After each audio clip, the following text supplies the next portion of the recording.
everybody. Welcome back. Well, this morning we have the Drug Enforcement Administration here in studio with us as well for another community conversation. We have Special Agent in Charge John Gonzalez joining us for another community conversation. You're actually the Assistant Special Agent in Charge. John, thank you so much for being here with us today. Correct. Thank you, Selena. Thank you for the opportunity to share vital information with you and our community, of course. Yes, absolutely. So we were just talking a little bit about this prior to us coming here on the show. And, you know, the DEA's role in immigration, obviously our community directly impacted. And we wanted to hear from you guys about what capacity you guys are involved in helping out with this role. Of course. At the very core, Selena, of the DEA mission is public safety.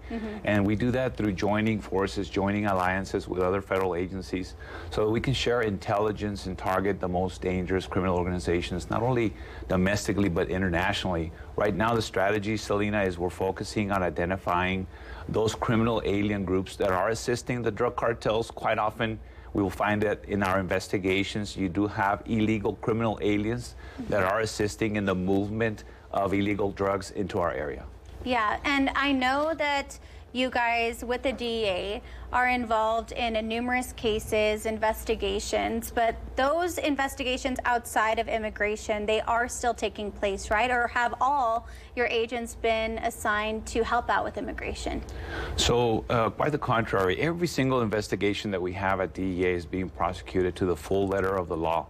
However, quite often, you'll have criminal alien smuggling or human trafficking smuggling parts of the investigation that are identified. So having this capacity, this ability to share resources and intelligence with the Department of Homeland Security gives us the ability to connect the dots, if you will, of other more complex cases that perhaps we wouldn't have identified before.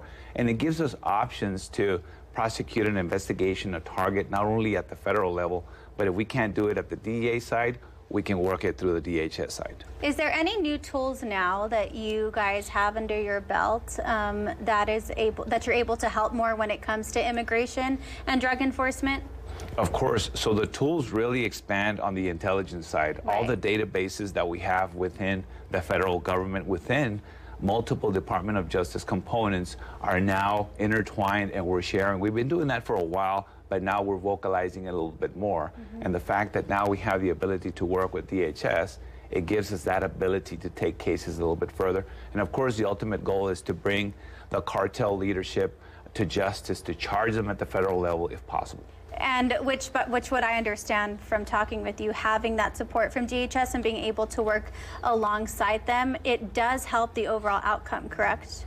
Yes, it does, because it improves the efficiency and the effectiveness of how we work some of these complex investigations. You got to understand that the DEA here locally, we cover over 50 counties. So it's a large geographic footprint that we work. And what better way to tackle that challenge than by working together with not only our state and local partners, but with federal agencies as well. Is there anything else you'd like to add just about, you know, the entire situation, the DEA's role in this? No, we just want to relate to our public that the DEA, the men and women of our agency, are dedicated day in and day out, working very hard for the public safety of our community. And, you know, you mentioned quite often, are these cases related to the border? Our area in particular, obviously the DEA expands across the country, but here in particular, can you talk a little bit more how we're directly impacted and how these cases are directly impacted, we're directly impacted here? So locally, Selena, you know, unfortunately, the fentanyl movement is still there. Last year, we had about 40 overdose deaths relative to fentanyl poisonings. This year, from January till now, we've had about 4 overdose deaths that have occurred, and that's indicative of what the drug cartels are still continuing to do. A total disregard for human safety, the health of our community. They're manufacturing and pushing these drugs at such a high rate. That's where having these joint forces makes a difference. Awesome. Well, thank you so much for being here with us today. We really appreciate it. Thank you for having us. We will post this community conversation if you're interested in watching it once again, or if you joined us a little late on our website, just go to kfoxtv.com, click on that community conversation tab, and there it will be. Want to send things on over to traffic reporter Diana Gomez for a look at the roadways now. Hey, Diana.